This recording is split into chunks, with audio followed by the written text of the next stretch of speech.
All right, and here we go, wrapping up the end of 4.8. As much fun as all this stuff about imaginary and complex numbers has been on its own, we should probably just remember quickly what it is that we're doing here at the end of Chapter 4. We've been trying to solve quadratic equations, and up until now, every quadratic equation that we have given you guys have had real solutions. But that is not always going to be the case. So let's take a look at 3 examples right here where imaginary numbers and complex numbers are going to help us solve some of these quadratics. So in this first example, the easiest of the 3 we're going to do, what I'm hoping you guys notice is that this is a quadratic because it has an x squared, but it doesn't have an x term. So this is what we'd consider to be a simple quadratic, and when there is only one x in your quadratic, we are going to forget about factoring, we're going to forget about completing the square, we're going to forget about the quadratic formula, and just solve this one with inverse operations. So what's going on here, guys? To get that x by itself, the first thing we're going to do is subtract a 10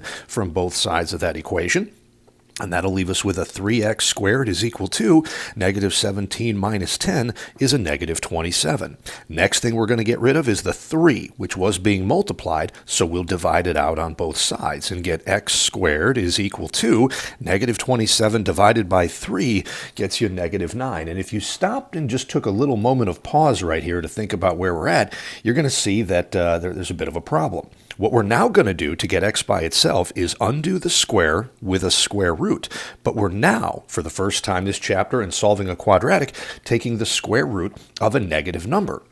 And in any previous section, we would have looked at this and said that there was no solution because no number times itself can equal a negative, in this case, negative 9. But what we've hopefully learned in this section is really what we need to say is no real number multiplied by itself can equal negative 9. But when you go to take the square root of a negative number, that is when an imaginary solution pops up. So we get x equals, and with all those tricks that we talked about before, if you wanted to be formal and write this out, you could break this up into the square root of negative 1 times 9, and then make it the square root of negative 1 times the square root of 9. That square root of 9 gets you a 3. That square root of negative 1 is the definition of I, and you'd put a plus or minus in front of that, and there's your answer.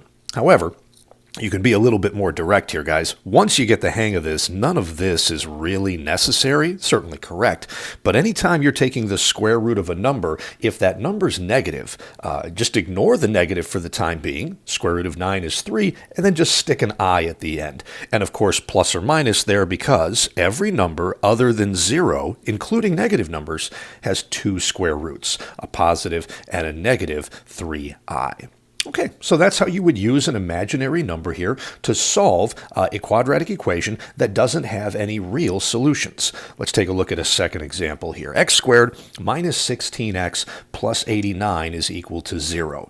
Okay, now this one's harder than the last one because we have both an x squared term and a linear x term. So we can't just solve this one using inverse operations. We could try to factor here, but that number 89 scares me. I can't think of any factors that go into 89 other than 1 and itself. So I'm pretty sure this one is not going to factor. But what I do notice here, guys, is that our a value is 1 and our b value is even. And what that tells me is that completing the square is going to be the best way to go to solve this equation. So the first step to completing the square is to subtract 89 on both sides. Those cancel out. And that'll give us an x squared minus 16x, leave some space, is equal to a negative 89. And now we're going to complete the perfect square trinomial on the left side. We will take half of b, which is negative 8, square that, which is 64, and add that number on both the left and on the right. And in so doing, we have created here a perfect square trinomial, okay? And that, got it, all right, should work out pretty nicely for us. That's going to factor into a single binomial squared, and here we go. The square root of x squared is x. The square root of 64 is 8, and whatever sign this is right here, we put down in between those two numbers. So that left side becomes x minus 8 quantity squared.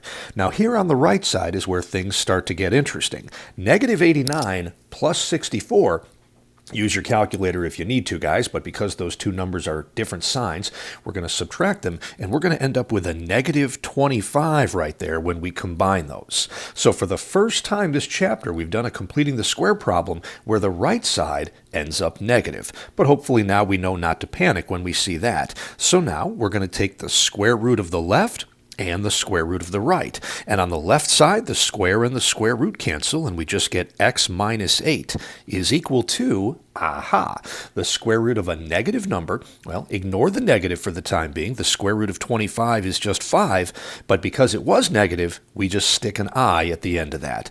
And of course, every positive and negative number has two square roots, so it's plus and minus 5i.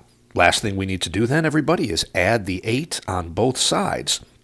And those cancel, and we're going to end up with our final answer here of x equals, remember, we always put this number here first, 8, and then plus or minus 5i, and those are the two complex solutions to this equation here. So, knowing a little bit about imaginary or complex numbers can come in helpful and handy when we're doing completing the square problems as well. Okay, so that was the second example, and here's the third one now. 3x squared plus 4x plus 5 is equal to 0.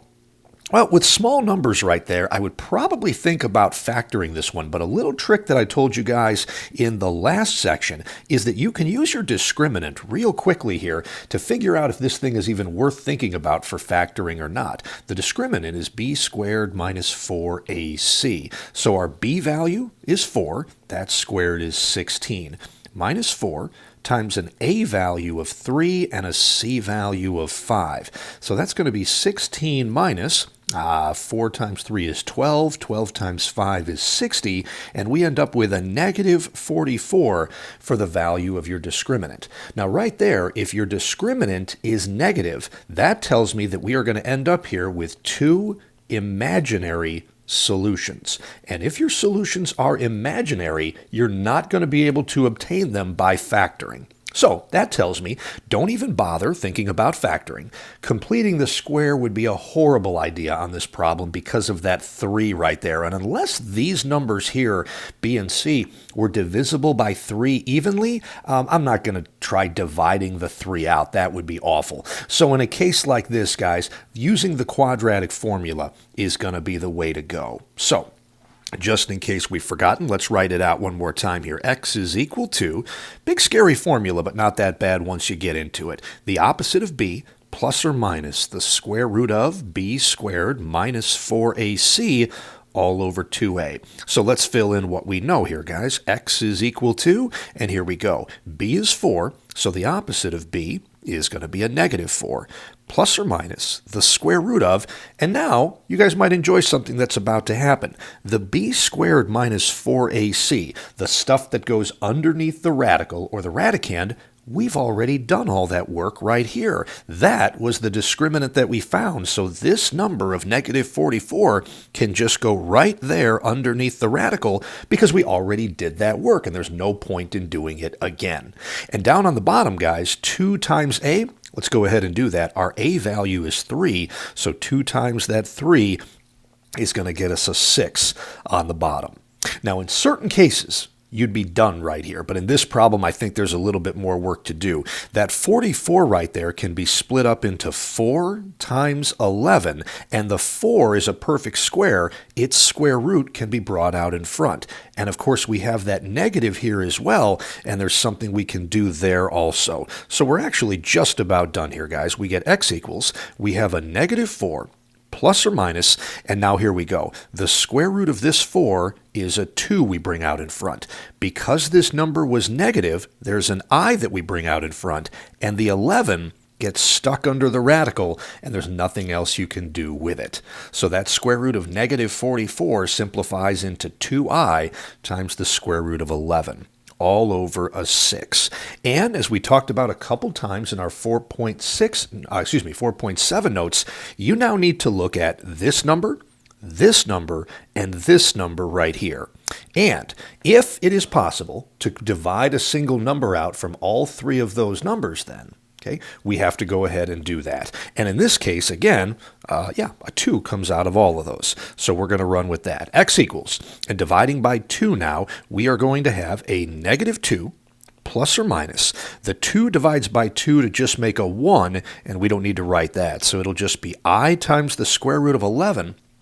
And down in the denominator, the 6 divides by 2, and we end up with a 3. So that, you guys, is as clean as we can get these two ugly, irrational, actually I should say imaginary solutions. Imaginary because of the presence of the I, because our discriminant was negative.